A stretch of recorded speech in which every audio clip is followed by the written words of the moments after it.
सरकार के द्वारा किसानों के लिए चलाई जा रही HP शिवा योजना के तहत नकदी फसल के लिए प्रेरित किया जा रहा है तथा बागवानी की नकदी फसल को अपनाने के लिए महत्व दिया जा रहा है। इस योजना के तहत सरकार के द्वारा किसानों को विभिन्न प्रकार के फलदार पौधे लगाए जाते हैं, जिसमें पानी व खाद तक की सुविधा सब सरकार के द्वारा उपलब्ध की जाती है। ये योजना निचले क्षेत्र के लोगों के लिए काफ़ी फायदेमंद साबित हो रही है और लगभग 2 सालों में जो अमरूद, संतरा व किन्नू के फलदार पौधे लगाए गए हैं, उन्होंने फल देना आरंभ कर दिया है, जिससे किसानों की आमदनी में इजाफा हो रहा है और बहुत सुदृढ़ हो रहा है। किसानों ने बागवानी मंत्री महेंद्र सिंह ठाकुर का भी धन्यवाद किया कि उनके द्वारा ये जो योजना चलाई जा रही है वे किसानों के लिए वरदान साबित हो रही है और उनकी आय में बढ़ोतरी दर्ज हो रही है। सरकार के द्वारा किसानों की आय को बढ़ाने के और किसानों को बागवानी की ओर प्रेरित करने के लिए हिमाचल प्रदेश के अंदर HP शिवा प्रोजेक्ट के तहत जो है कार्य किया जा रहा है, जिसके तहत हमारे जो किसान है, विशेषकर जो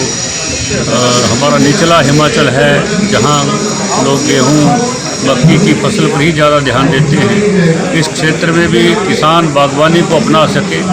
और अपना जीवन स्तर ऊपर उठा सके। इसके लिए HP शिवा प्रोजेक्ट के माध्यम से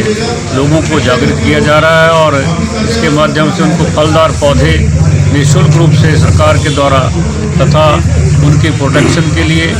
बाड़बंदी का काम जो है वो भी सरकार के द्वारा किया जा रहा है और जिसके कारण जो है उसमें उन पौधों को सिंचाई की व्यवस्था ये भी सरकार के द्वारा निःशुल्क की जा रही है। उनमें खाद और तरह तरह के जो दवाइयाँ हैं उनके छिड़काव के लिए भी सारी व्यवस्था सरकार कर रही है और हमारे किसानों को जो है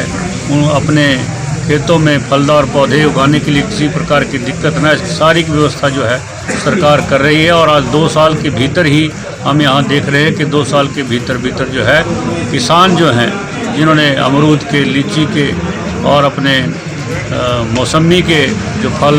उगाए हैं वो आज मार्केट में बिकने शुरू हो गए हैं, जिसके कारण हमारा प्रदेश का जो किसान है वो बागवानी की ओर बढ़ रहा है और हमारे युवा जो हैं वो जो अपने नौकरी के लिए इधर उधर उनको जाना पड़ता है, भागना पड़ता है, वो अपने घर द्वार पर ही अपने खेतों में ही उन्नत किस्म की बागवानी करके जो है अपना रोज़गार भी कमा सकते हैं। और सरकार का जो लक्ष्य है, हमारे बेरोजगार युवक जो हैं वो रोज़गार मांगने वाले नहीं बल्कि रोज़गार देने वाले बने, उसके लिए जो प्रत्यक्ष का जो उदाहरण जो है इस शिवा प्रोजेक्ट के माध्यम से प्रदेश के अंदर शुरू हुआ है। मैं माननीय मुख्यमंत्री श्री जयराम ठाकुर जी को और अपने कृषि, अपने सिंचाई मंत्री और हमारे बागवानी मंत्री ठाकुर महेंद्र सिंह जी को भी बधाई भी देता हूं और धन्यवाद करता हूं कि उन्होंने प्रदेश के अंदर एक अनोखी योजना चलाकर हमारे किसानों, बागवानों को एक नया रास्ता दिया है, जिसके कारण हमारा किसान जो है वो खुशहाल हो रहा है। चंबा हलचल के लिए बिलासपुर से विनोद चड्ढा की रिपोर्ट।